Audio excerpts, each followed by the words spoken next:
திமுக இப்ப பண்றது தான் அரசியல். இப்ப என்னோட கட்சிக்காரன் தெரிஞ்சும் என் கட்சிக்காரன் இல்லைன்னு சொல்ல வேண்டிய அவசியம் இல்ல. ஆமா, அவன் என் கட்சியில ஏதாவது பொறுப்புல இருந்திருக்கலாம், அல்லது ஒரு தொண்டரா இருக்கலாம். அதனால என்ன, அவன் குற்றம் செஞ்சுட்டான்னா அவன் குற்றவாளி தான், அவன் தண்டிக்கப்படுவான், அவன் பின்னாடி யார் இருக்கா நாங்களே கண்டுபிடிச்சு கொடுப்போம் அப்படிங்கிறத முதல்வர் வெளிப்படையாக வந்து பேசணும்னு நினைக்கிறோம். அதை ஏன் பேசல? ஞானசேகரை அரெஸ்ட் பண்ணியாச்சு. இன்றளவும் ஏன் ஞானசேகர் எந்த சார்ட்ட பேசினார்னு அவர் அரெஸ்ட் பண்ணல? அதுதான் எங்களோட கேள்வி. நீங்க எப்ப அவர் யாருங்கிறத சொல்றீங்களோ அப்ப நீங்க சொல்லலாம். செல்போனை வச்சு தான் இவர் தாங்கிறத உறுதிப்படுத்தியிருக்கோம். ஏன்னா முதல்ல அரெஸ்ட் பண்ணிட்டாங்க. பண்ணி அவர்கிட்ட விசாரணை நடத்தும் போது நான் இல்லை அப்படிங்கிற மாதிரி சொல்லிட்டு அவர் வந்துட்டாரு. அவரோட அரசியல் இன்ஃப்ளூயன்ஸை காமிச்சதுனால முதல் முறை அவரை வந்து ஊர்ஜிதப்படுத்தி கைது செய்தே இல்லை வந்துட்டாரு. அதன் பிறகு ஊர்ஜிதப்படுத்தியதற்கான காரணமாக அவங்க சொல்றது அந்த வளாகத்துக்குள்ளே இருந்த செல்போன் அடிப்படையில் தான் அவரை கைது செஞ்சோன்னு சொல்கிறாங்க. அப்போ ஏரோப்ளேன் மோடில் போட்டிருந்தா அது தெரியுமா தெரியாதாங்கிறது நான் ஒரு டெக்னிக்கலாக நான் நிறைய பேர்கிட்ட கேட்டேன். அப்படி ஒருவேளை ஏரோப்ளேன் மோடில் போட்டிருந்தா அது தெரிஞ்சிருக்காதுங்கிறாங்க. கைது செய்ததுனால இவங்களை நம்ம வந்து ரொம்ப கிரேட் கவர்மெண்ட்டுலாம் நம்ம சொல்லவே முடியாது. இங்கே இருக்கக்கூடிய சிக்கல் நிறைய இருக்குது. இந்த சம்பவத்தை என்ன மாதிரி எடுத்துகிட்டு போக போகிறாங்கங்கிறது தான் இங்கே வந்து சிக்கலே. இப்போ இது எப்படி எடுத்து எப்படி மூடி எத்தனை பேரை இன்னும் சீரழிக்க போகிறாங்க. இந்த ஒரு ஞானசேகரை வேணால் நீங்கள் ஒருவேளை என்கவுண்டர் கூட பண்ணிடுவீங்க. ஒருவேளை அந்த யார் அந்த சார் பேட்டர்னு சொல்லி தான் ஆகணும்னு நாங்கள் எல்லாரும் வற்புறுத்தணும்னா கேஸை முடிச்சுட்டு போயிடுவீங்க. அவனால் உங்களுக்கு ஏதோ ஒரு ஆதாயம் இருந்திருக்கு. அந்த ஆதாயம் தான் இது மாதிரியான பெண்களா அப்படிங்கிறது எங்களோட கேள்வி. இது மாதிரி பலவீனத்தை பயன்படுத்தி அந்த பெண் போய் வெளியில சொல்ல மாட்டா, அவ ஒருத்தரோட உட்காந்துருக்கா, அப்படி இருக்கும்போது அந்த பெண்ணை நாம வந்து வேற யாருக்காவது நம்ம பரிசா இரையாக்கிடுவோம். இந்த வேலையை பார்த்திருப்பாரோங்கிற ஒரு சந்தேகம் வருதுல்ல. பிரியாணின்னு நினைச்சா அது நம்ம தொப்பி வாப்பா பிரியாணி தான். வேர்ல்ட் கிளாஸ் டேஸ்ட், உலகத்தரம் வாய்ந்த சுவையில் உன்னதமான பங்களிப்பு, குறைந்த விலை நிறைந்த தரம், தங்கள் தேவைகள் அனைத்தும் ஒரே இடத்தில். ஜெயச்சந்திரன். தமிழகம் முழுக்கவும் இன்னைக்கு பல இடங்கள்ல போராட்டங்கள் வெடிச்சிட்டு இருக்கு. அண்ணா பல்கலைக்கழக மாணவி பாலியல் வன்கொடுமை விவகாரம். உங்களுடைய பார்வை என்ன மேம்? ஏன்னா நம்ம தொடர்ந்து பல இடங்கள்ல பெண்களுக்கு எதிரான வன்முறைகள் நடந்துகிட்டே இருக்கு, பாலியல் குற்றங்கள் நடந்துட்டே இருக்குன்னு பேசிட்டே இருக்கோம். ஆனா இது குறைந்த பாடில்லை. நம்ம வந்து எங்கேயோ நடக்கிற மணிப்பூர் பத்தியும், எங்கேயோ ரெஸ்லிங் ப்ரொட்டஸ்டர்ஸ் ரெஸ்லிங் பண்றவங்க ப்ரொட்டஸ்ட் பண்றாங்க அப்படின்னு பார்த்துட்டு இருக்கோம். அண்ட் உத்தரப்பிரதேசத்தில் நடக்குது பேசிட்டு இருக்கோம், பீகார்ல நடக்குது பேசிட்டு இருக்கோம். தமிழ்நாட்டிலேயே அதிகரிச்சிட்டு இருக்கேன். ஏன் இதை பத்தி விவசாயம் யாரும் பேச மாட்டேங்கன்னு நினைக்கிறீங்க? இல்லை, பெருசாக பேசுனா உடனடியாக அரசியலாக்குறாங்கங்கிற ஒரு முலாமை பூசிடுறாங்க. இதில் அரசியலாக்கெல்லாம் ஒன்றுமே இல்லைங்க. இப்போ நியூஸ் பார்த்துட்டு வந்தேன். இப்போ பார்த்தேன், ராமநாதபுரத்தில் ஒரு பெண் வந்து கூட்டு பலாத்காரம் செய்யப்பட்டார். நான் நியூ இயர் சமயத்தில் கூட்டு பலாத்காரம் செஞ்சு இப்போ கம்ப்ளைண்ட் கொடுத்துருக்காங்கன்னு பார்க்குறோம். இன்னொன்று ஒரு ஒரு சோள கொள்ளையிலேயே எங்கேயோ ஒரு சடலமாக மீட்கப்பட்டு மது போதையில் பாலியல் பலாத்காரத்துக்கு உட்படுத்தப்பட்டு கொலை செய்யப்பட்டு ஒரு பெண் கிடக்குறாங்கங்கிற செய்தியை கேட்குறோம்.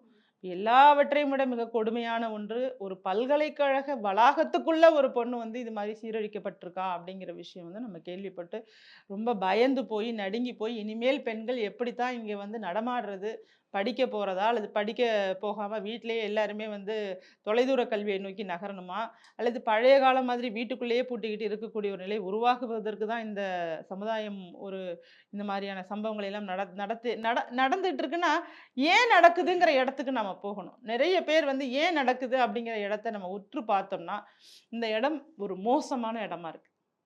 இங்கே குற்றவாளிகள் அப்படிங்கிறவன் வேறு யாருக்கோ ஒரு இந்த பெண்களை பரிசாகவோ பெண்களை கொண்டு போய் அவங்களுக்கு இரையாக்குவதற்கான ஒரு நபராக இருக்கிறவன் தான் இங்கே குற்றவாளியாக இருக்கான்.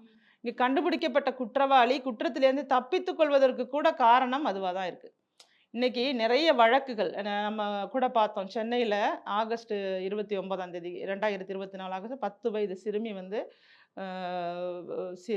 சீரழிக்கப்பட்டு பாலியல் துன்புறுத்தலுக்கு உள்ளாக்கப்பட்டு கம்ப்ளைண்ட்டை போய் அண்ணா நகர் காவல் நிலையத்தில் இருந்துச்சுன்னா அங்கே யாரை தாக்குறாங்கன்னா அந்த குழந்தையுடைய பெற்றோரை அடிக்கிறாங்க, உதைக்கிறாங்க, அவங்கள வந்து நிர்வாணப்படுத்துகிறாங்க, அவங்கள பயமுறுத்துறாங்க. அப்போ அந்த இடத்துல பார்த்தா அந்த குற்றவாளிக்கு பின்புலமாக அரசியல்வாதிகள் இருக்காங்க. அப்போ இந்த இடத்துல அந்த குற்றவாளி வந்து ஒரு அரசியல் பின்புலத்தை சார்ந்தவன் அப்படிங்கிறதுனால இது மாதிரியான செயல்கள் நடந்துட்டு இருக்கு. இப்ப அண்ணா பல்கலைக்கழகத்திலையுமே அந்த ஞானசேகரன் அப்படிங்கிறவர் அரசியல் பின்புலத்தை சார்ந்தவர் தான் அப்படிங்கிறதுக்கான நிறைய ஆதாரங்கள் இங்க வந்துட்டு இருக்கு. அந்த ஆதாரங்களின் அடிப்படையில இவர்கள் எல்லாரும் சேர்ந்து இப்ப என்ன பண்றாங்க, இந்த திமுக இப்ப பண்றது தான் அரசியல். இப்ப என்னோட கட்சிக்காரன் தெரிஞ்சும் என் கட்சிக்காரன் இல்லைன்னு சொல்ல வேண்டிய அவசியம் இல்ல.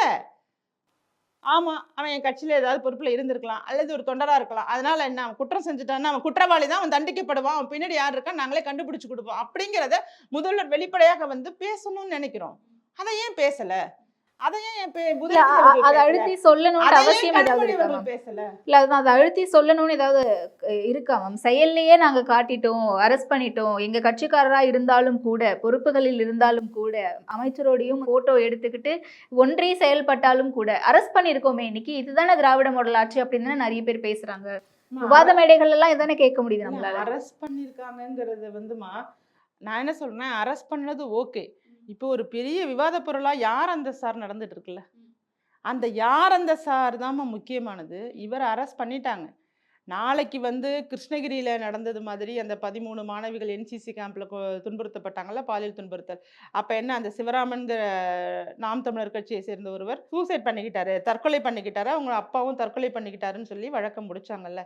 ஆனா அதுலயுமே பின்னணியில யார் இருக்காங்கிறது தெரியாம போயிடுச்சு. இன்னைக்கு ஞானசேகர அரெஸ்ட் பண்ணியாச்சு. இன்றளவும் ஏன் ஞானசேகர் எந்த சார்ட்ட பேசினாருன்னு அவர் அரெஸ்ட் பண்ணல? அதுதான் எங்களோட கேள்வி. நீங்க எப்ப அவர் யாருங்கிறத சொல்றீங்களோ, அப்ப நீங்க சொல்லலாம். அதற்கு மாறாக உடனடியாக அவங்க விளக்கம் என்ன குடுக்குறாங்க? ஒரே ஒரு குற்றவாளிங்கிறாங்க. இல்ல அப்ப காவல் ஆணையர் சொன்னத நீங்க ஏற்கலையா? ஏற்றுக்கொள்ளும் வகையில இல்ல அப்படிங்கிறது தானே பிரச்சனை. செல்போன் ஏர்பிளேன் மோட்ல தான் இருந்துச்சு. நாங்க கைப்பற்றும்போது. அவரு யார்ட்டயுமே பேசல.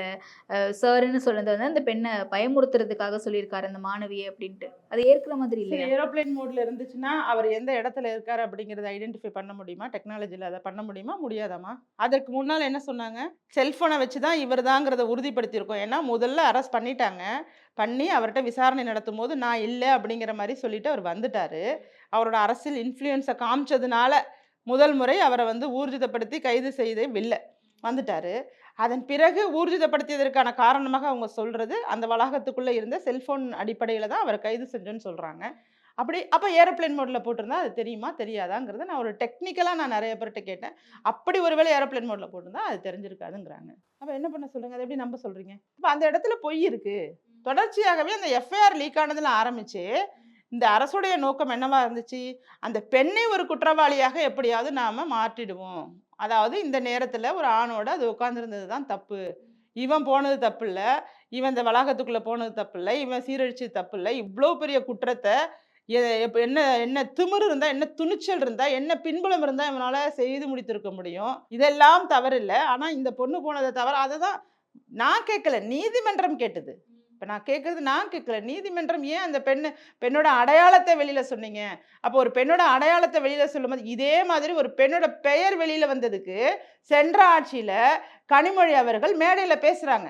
அந்த பெண்ணோட பெயர சொல்ட்டா, இனிமேல் எந்த பெண்ணும் பாலியல் குற்றம் தொடர்பாக போய் புகார் செய்யக்கூடாதுங்கிறதுனால தான் நீங்க வெளியிட்டீங்களா? அப்படிங்கிறத மேடையில நின்னு பேசின கனிமொழி அவர்கள், இன்று முழு விவரமும், முழு அடையாளமும் எல்லாமே வெளியில வந்துட்டே. இதுக்கு நாம என்ன பதில் சொல்ல போறீங்க? நீங்க என்ன பதில் சொல்ல போறீங்க? அதெல்லாம் ஒண்ணுமே புரியல. இப்ப நீங்க கைது செய்யாம இருந்தா, கைது செய்ததுனால இவங்க வந்து இவங்கள நம்ம வந்து ரொம்ப கிரேட் கவர்மெண்ட்ன்னுலாம் நம்ம சொல்லவே முடியாது.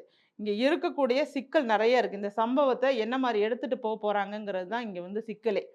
இப்ப இத எப்படி எடுத்து, எப்படி மூடி, எத்தன பேர இன்னும் சீரழிக்க போறாங்க? இந்த ஒரு ஞானசேகர வேணா நீங்க ஒரு வேளை என்கவுண்டர் கூட பண்ணிடுவீங்க.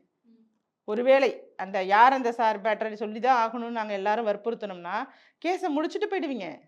நடக்கும். நான் பதிவு பண்ண அப்ப விரும்புறேன். இதுல ஒருத்தர் மட்டும் இன்வால்வ் ஆகல அப்படிங்கறத உறுதியா ஒருத்தர் நம்புறீங்க. மட்டும் இன்வால்வ் ஆகி நிச்சயமாக இந்த குற்றத்தை செய்ய முடியாதுமா. நிச்சயமா முடியாது.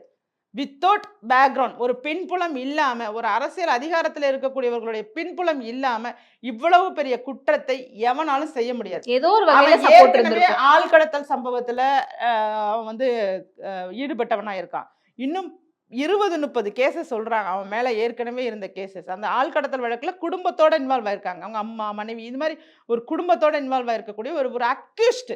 இந்த அக்யூஸ்ட் கூட நீங்க நின்னு எப்படி போட்டோ எடுத்தீங்க? இந்த அக்யூஸ்ட் கூட எப்படி சால்வ்ல போட்டீங்க? எப்படி பிரியாணி சாப்பிட்டீங்கங்கிறது தான் இங்க கேள்வி. அப்ப உங்களுக்கு இப்ப நீங்க சொன்ன மாதிரி அதே உயர்நீதிமன்றம் தானே சொல்றாங்க. குற்றவாளிங்கிறது தெரிஞ்சே நீங்க கூட இருந்திருக்கீங்கன்னா, அவனால உங்களுக்கு ஏதோ ஒரு ஆதாயம் இருந்திருக்கு. அந்த ஆதாயம் தான் இது மாதிரியான பெண்களா? அப்படிங்கிறது எங்களுடைய கேள்வி. இது மாதிரி பலவீனத்தை பயன்படுத்தி, அந்த பெண் போய் வெளியில சொல்ல மாட்டா. அவ ஒருத்தரோட உட்கார்ந்திருக்கா. அப்படி இருக்கும்போது அந்த பெண்ணை நாம வந்து வேற யாருக்காவது நம்ம பரிசா இரையாக்கிடுவோம். இந்த வேலையை பார்த்திருப்பாரோங்கிற ஒரு சந்தேகம் வருதுல்ல. இவன் அக்யூஸ்டுங்கிறது தெரிஞ்சுதாம்மா பழகியிருக்கு. இந்த கட்சியை ஆமோதிச்சிருக்கு. எப்படி வந்து ஜாஃபர் சாதிக் எப்படி வந்து இல்லன்னு சொன்னாலும், ஜாஃபர் சாதிக் வந்து பொறுப்புல இருந்தவர் தான். இவங்களால தப்பிக்க முடியல. அப்ப ஒவ்வொருத்தருமே இந்த திமுகல இருக்கோம் அப்படிங்கிறதுனால இந்த மாரி குற்றத்த செய்றாங்க. இன்னும் நெறைய குற்றங்கள் இப்ப ஒவ்வொரு இடத்துலயுமே எடுக்குறாங்க. கல்வி நிலையங்கள்ல நடக்கக்கூடிய பல குற்றங்கள்லயுமே திமுகவுல இருக்கோங்கிறத வச்சு பண்ணிட்டு இருக்காங்கங்கிறது வெளியில வரத் தொடங்குது. இதுல அரசியலே கிடையாது. நாங்க வந்து நீங்க திமுகல உள்ள எல்லாரும் இப்படி செய்வீங்க அப்படின்னு நாங்க சொல்லல. தப்பா நினைச்சுக்காதீங்க. ஆனா திமுகவை பயன்படுத்தி குற்றம் செய்பவர்கள் தப்பிக்கிறாங்கல்ல. அந்த இடத்த நீங்க வந்து ஏன் வந்து இவன் வந்து என் கட்சியில இருந்தாலும் இது நாள் வரைக்கும் எனக்கு தெரியல அப்படிங்கிறது ஏற்றுக்கொள்ள உங்களுக்கு மனசு இல்லையே. அப்ப நீங்களும் உடந்தையா இருந்திருக்கீங்க. அப்படி சொல்லிட்டா உங்களுக்கு அந்த யார் அந்த சார் தெரிஞ்சு போயிடும். ஓகே. அதுதான். புரியுது. இப்ப அதே உயர்நீதிமன்றம் தான் சொல்றாங்க, கட்சியினுடைய பின்புலம் அப்படிங்கிறது என் கூட கூட யார் வேணாலும் வந்து ஃபோட்டோ எடுத்துக்கலாம். அவங்களுடைய குற்ற பின்னணிலாம் எனக்கு தெரியாது அப்படின்ட்டு தான் நீதிபதி மென்ஷன் பண்ணி சொல்றாங்க. அப்ப அது இங்க ஒரு அடையாளமா எடுத்துக்கணுமான்னு நான் கேட்கிறேன். நிச்சயமா ஒரு முறை போட்டோ எடுத்துக்கிறதுங்கிறது வேற.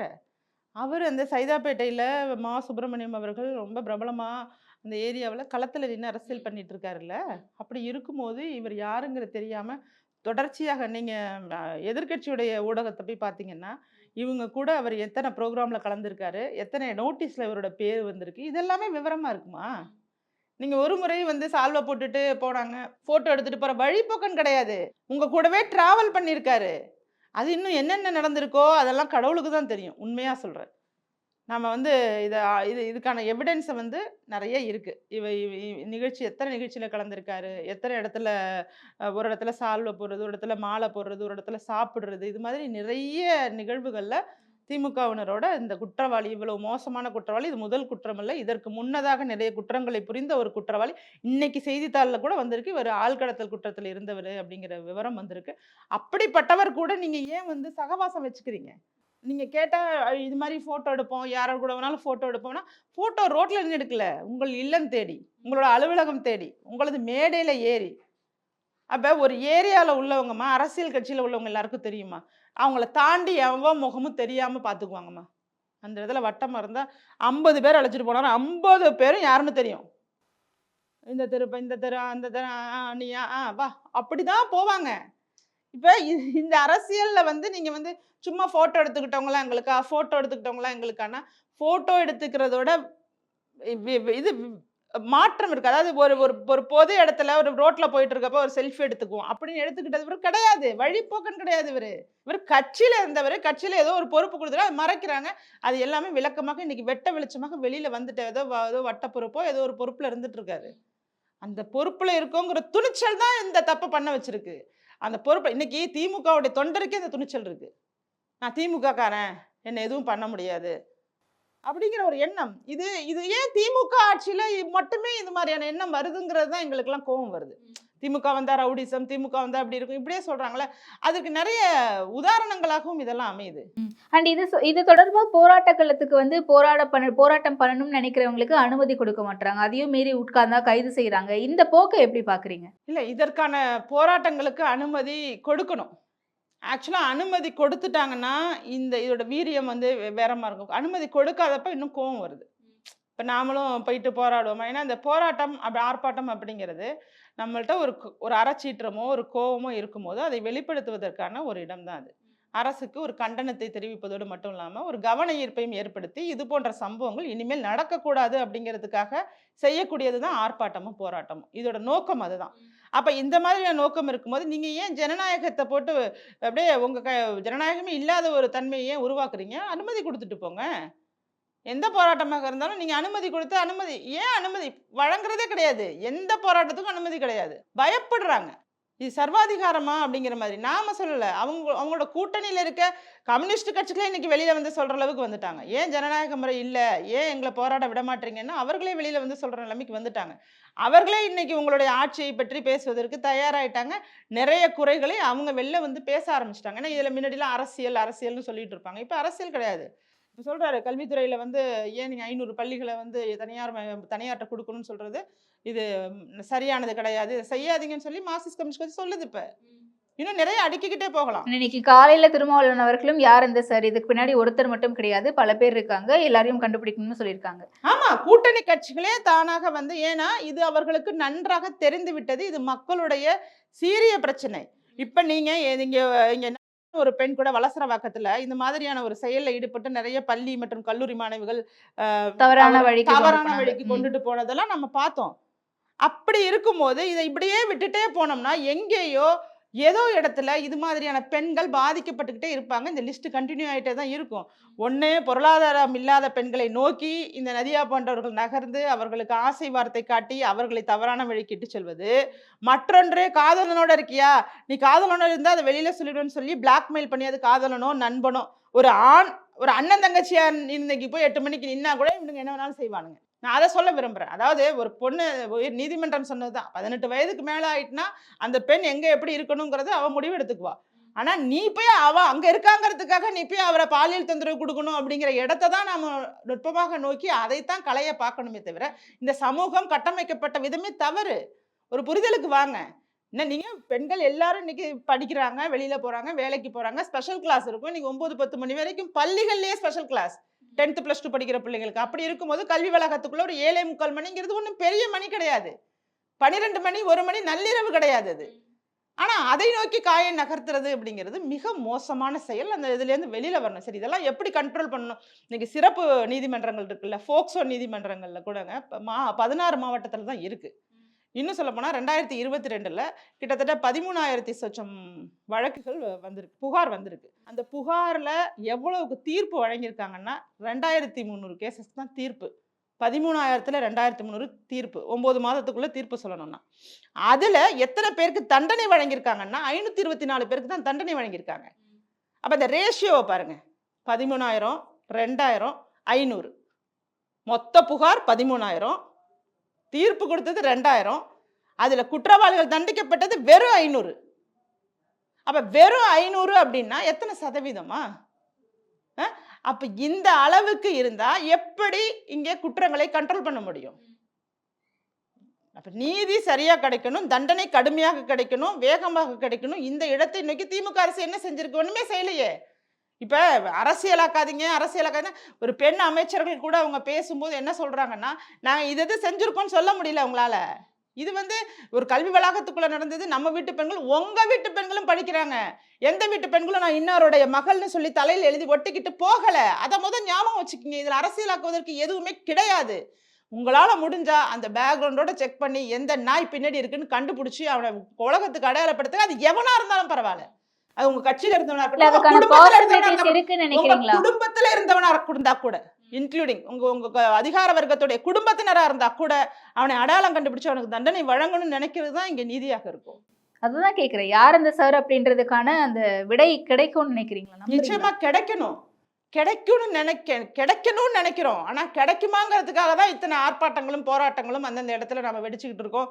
இன்னும் என்ன செய்வதென்று அறியாமல் தவிக்கிறோம்னா இது கிடைக்கணும். இது கிடைக்கலன்னா இன்னும் இது தொடர்ச்சியாக இன்னைக்கு ஒரு ஞானசேகரன் நீங்க எது வேணாலும் பண்ணி முடிச்சிடலாம். இன்னும் உருவாகக்கூடிய ஆயிரக்கணக்கான ஞானசேகரன் எங்க கொண்டு போய் நம்ம பார்க்க சேர்க்கறது? இன்னும் உருவாயிட்டே இருப்பான். அவன் பாட்டுக்கு அடுத்தடுத்து வந்துட்டு தானே இருப்பான். எங்கேயோ ஒருத்தன் ஜாலியா இருந்துட்டு இருப்பான். ஏன்னா அவனை யாரும் எதுவுமே நெருங்க முடியாது, எதுவுமே செய்ய முடியாது. இந்த ஆர்ப்பாட்டம் இல்லை, இந்த போராட்டம் இல்லை, உலகத்தில் உள்ள யார் எதிர்த்து வந்தாலும் அவங்களை எதுவுமே செய்ய முடியாதுங்கிற அளவுக்கு நீங்க அவங்கள காப்பாத்திட்டீங்கன்னா இது நீடிக்கும் தானே. நீங்க நம்ம ஸ்ரீமதி வழக்கு, நமக்கு எல்லாமே இந்த கல்வி வளாகம் அப்படிங்கிறதுக்குள்ள எது நடந்தாலுங்க நம்மளால ஜீரணிச்சுக்க முடியல. அது எதுக்காக நடந்தது, ஏன் நடந்தது, இப்படி நடந்திருக்குமோ அப்படி நடந்திருக்குமோ அப்படிங்கிற ஒரு எண்ணம் இருக்குல்ல. இன்னைக்கு இந்த யார் அந்த சார் அப்படிங்கிற விஷயம் கூட பல்வேறு மாணவிகளுடைய மரணத்திற்கான ஒரு விடையாக கூட அமையலாம். எத்தனையோ வழக்குகள் குழி நோண்டி புதைச்சிட்டாங்க, எத்தனையோ வழக்குகள். அப்படி இருக்கும்போது இதற்கான ஒரு வாய்ப்பாக நினைத்து அந்த யார் அந்த சார்னு அவரை கண்டுபிடிக்கிறது தான் நல்லா கரெக்டாக இருக்கும். பிரியாணின்னு நினைச்சா அது நம்ம தொப்பி வாப்பா பிரியாணி தான். வேர்ல்ட் கிளாஸ் டேஸ்ட், உலகத்தரம் வாய்ந்த சுவையில் உன்னதமான பங்களிப்பு, குறைந்த விலை, நிறைந்த தரம், தங்கள் தேவைகள் அனைத்தும் ஒரே இடத்தில். ஜெயச்சந்திரன்.